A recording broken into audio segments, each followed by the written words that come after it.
O estudo da vantagem competitiva é amplo e nele duas correntes teóricas se destacam. Uma é a concepção da vantagem competitiva e o outro parte das premissas da concorrência. Em seu artigo Vantagem Competitiva, os modelos atuais teóricos e a convergência entre a estratégia e a teoria organizacional, Vasconcelos e Cirino elucidam como o modo de cada corrente teórica desenvolveu seus estudos. Segundo esses autores, a teoria da estratégia empresarial pode ser dividida em duas partes. Na primeira parte estão os estudos que abordam a concepção da vantagem competitiva, as teorias que consideram a vantagem competitiva como um atributo de posicionamento externo à empresa, originado na estrutura da indústria, do dinamismo, da concorrência e do mercado. E os estudos que consideram a performance superior como um fenômeno próprio das características internas da empresa. Na segunda parte, as abordagens são discriminadas segundo suas premissas sobre a concorrência. Há uma separação entre os pesquisadores que possuem uma visão estrutural estática da concorrência, baseada na noção de equilíbrio econômico, e os que enfocam os aspectos dinâmicos e mutáveis da concorrência, acentuando fenômenos como inovação, descontinuidade e desequilíbrio. Uma das correntes teóricas que abordam o tema é a nova organização industrial, que se apoia nos trabalhos de Edouard Masson e Joy Bain sobre a estrutura da indústria, modelo que ficou conhecido como estrutura comportamento performance. O modelo estrutura comportamento performance supõe que a performance econômica das empresas está relacionada diretamente com seu comportamento concorrencial em termos de fixação de preços e custos, e que esse comportamento depende da estrutura da indústria na qual as empresas estão inseridas. Ainda na escola da nova organização industrial, temos Michael Porter, que mais à frente será visto de forma mais detalhada. Porter, que afirma que a vantagem competitiva é o resultado da capacidade da empresa de realizar de modo eficiente o conjunto de atividades necessárias para obter um custo mais baixo do que os concorrentes, ou de organizar essas atividades de uma forma única, capaz de gerar um valor diferenciado para os compradores. Outras abordagens derivaram da ideia da organização industrial recentemente na literatura sobre a estratégia, como é o caso da ideia da concorrência engajada e da teoria dos jogos aplicada à modelização do comportamento das firmas. Na ideia de concorrência engajada, a tomada de decisão é condicionada pela necessidade de investimentos irreversíveis que apontam o fechamento de acesso a recursos ou de oportunidades de mercado. Já na teoria dos jogos, aplicada à modelização dos comportamentos das empresas, apresenta a estratégia dentro de uma dimensão mais dinâmica a partir das variáveis estruturais da indústria. No artigo de Vasconcelos e Cirino, eles reforçam que Porter articulou o mais influente paradigma no campo da estratégia empresarial. Isso explica a importante difusão de suas ideias nos últimos anos. Segundo os mesmos autores, Porter oferece a promessa de uma explicação baseada sobre uma estrutura teórica consistente e empiricamente verificável, capaz de prever o comportamento das empresas em muitos casos reais. Além da escola da nova organização industrial, há outras correntes teóricas como a teoria dos recursos. A proposta central dessa corrente é que a fonte da vantagem competitiva se encontra inicialmente nos recursos e nas competências desenvolvidas e controlados pelas empresas e apenas secundariamente na estrutura das indústrias nos quais elas se encontram. Autores como Werner Felt, Barney e Hall defendem que a empresa é detentora de recursos e esses são elementos raros, difíceis de imitar e substituir, além de custosos e ainda podem ser intangíveis. Na teoria dos recursos, a vantagem competitiva considera que as dotações de recursos das empresas seja heterogênea. Devido a essa heterogeneidade de recursos, as empresas diferem na performance econômica, algumas menos lucrativas e outras com lucratividade excepcionalmente alta em relação à média do mercado. Schumpeter afirma que quando se referem a ambientes com alto grau de incerteza, ambiguidade e complexidade, como indústrias emergentes, fragmentadas ou em vias de internacionalização, as mudanças de contexto passam a ser ameaças concretas à sobrevivência das empresas. Neste caso, há situações de concorrência schumpeteriana, que modificam a estrutura econômica de toda a indústria por meio do processo da destruição criativa, da emergência de novas estratégias, de novas formas organizacionais e de novas competências. Temos ainda a escola austríaca, que inclui importantes economistas como Karl Menger, von Mises, Hayek, Kirchner e Schumpeter. A escola austríaca pode ser organizada em 4 temas. 1. Os processos de mercado. 2. O papel do empreendedor. 3. A heterogeneidade das firmas. E 4. Um conjunto de fatores não observáveis. Os fatores inobserváveis propostos pela escola austríaca são fatores de natureza subjetiva e seriam capazes de escapar à dinâmica da imitação do mercado, dessa maneira, gerando a vantagem competitiva. Vantagem competitiva por Michael Porter. Porter, em seu modelo das 5 forças, afirma que o conjunto dessas forças é que determina o potencial de lucro final da indústria, medindo nos retornos de longo prazo sobre o capital investido. O autor afirma que o objetivo da estratégia competitiva é definir uma posição em que a empresa possa se defender contra as forças competitivas e tentar influenciá-las a seu favor. Porter apresenta ferramentas que são geradoras de barreiras de entrada, entre elas diferenciação do produto, necessidade de capital, custos de mudanças, acesso a canais de distribuição, desvantagens de custos independentes de escala e políticas governamentais.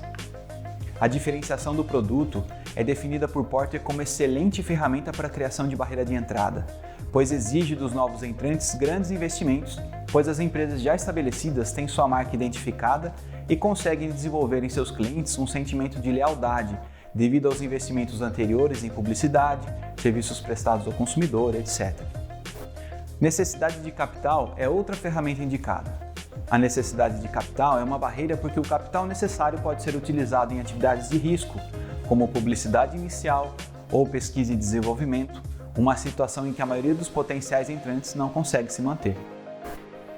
Quando há presença de custos de mudanças, como é o caso de novos treinamentos de funcionários, custos com novos equipamentos, novo projeto de produto, etc., os novos entrantes precisam oferecer uma melhoria nos custos ou no desempenho para que o comprador opte pela troca. Para os entrantes de determinado segmento, o acesso a canais de distribuição pode ser bem difícil dada a relação duradoura que os canais já têm com outros concorrentes, forçando os novos entrantes a tentar persuadir o canal por meio de descontos, campanhas cooperadas de publicidade, etc., e reduzindo seus lucros.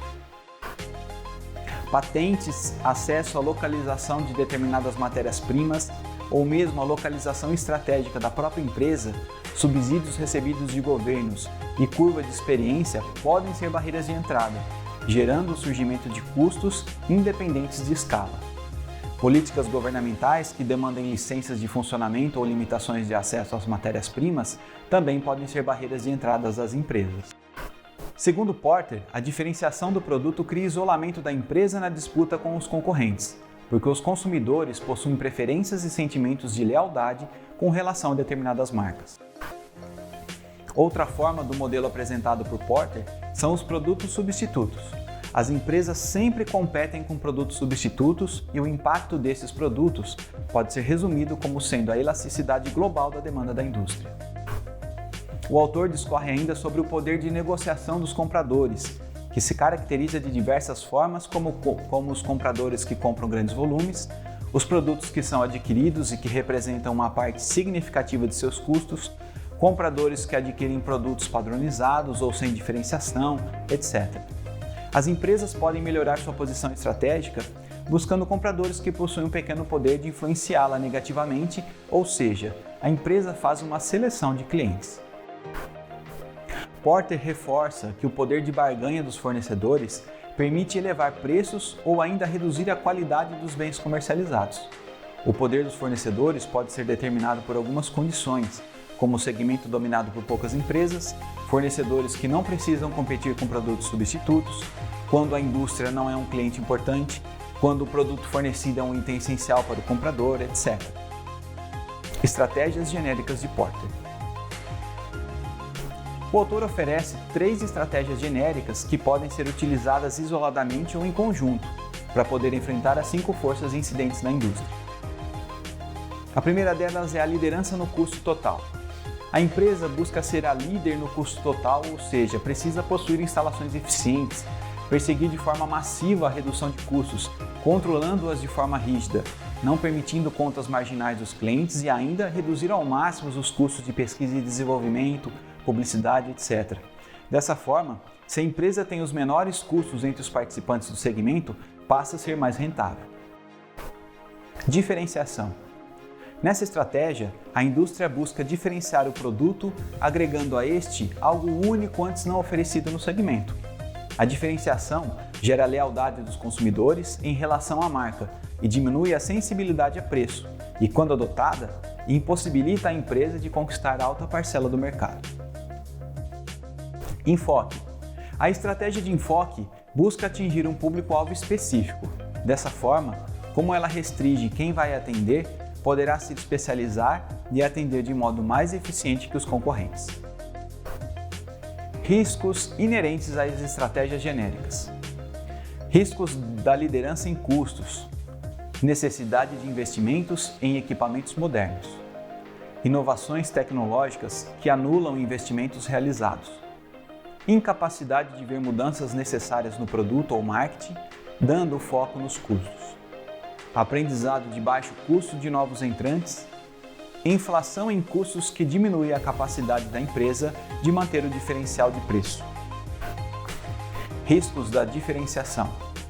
Por haver custos mais altos em relação à concorrência, a empresa corre o risco de não conseguir manter a lealdade dos consumidores à marca. À medida que os consumidores se tornam mais sofisticados, sua necessidade por diferenciação diminui. Imitação por concorrentes reduz a percepção da diferenciação. Riscos do enfoque.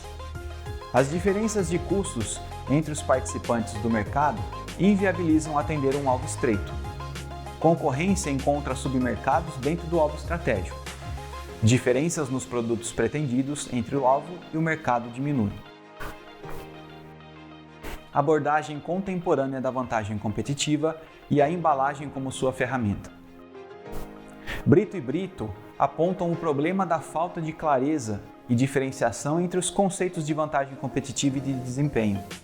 Os mesmos autores definem vantagem competitiva como um escopo entre a disposição de pagar e o custo de oportunidade da empresa, uma vez que a vantagem competitiva é definida como criação de valor superior aos concorrentes diretos. E desenvolver a lealdade nos consumidores é uma das metas fundamentais para os varejistas atingirem uma vantagem competitiva no mercado de atuação, como afirma a Conuto. O mesmo autor reforça que marcas de prestígio são percebidas como distintas e ganham destaque, o que lhes confere uma oportunidade de diferenciação dos rivais, obtendo vantagem competitiva no mercado. Segundo Sudharmiyatin, as marcas, embalagens, imagem do produto ou da empresa, rede, capacidade de inovar, know-how dos funcionários e cultura podem ser uma fonte de vantagem competitiva sustentável. Mesmo a embalagem sendo uma importante ferramenta de marketing, para muitos produtos em um ambiente competitivo, há poucos estudos e títulos interessados em direcionar o trabalho teórico na literatura de marketing, segundo Runde. O mesmo autor reforça que o design de embalagem é um fator vital para contribuir para a diferenciação do produto, especialmente quando ele é voltado para exportação. Quay e Mensah concluem que novos designs de produtos e embalagens são os principais fatores de vantagem de mercado sustentável para pequenas e médias empresas, seguidos por pontos de vendas inovadores.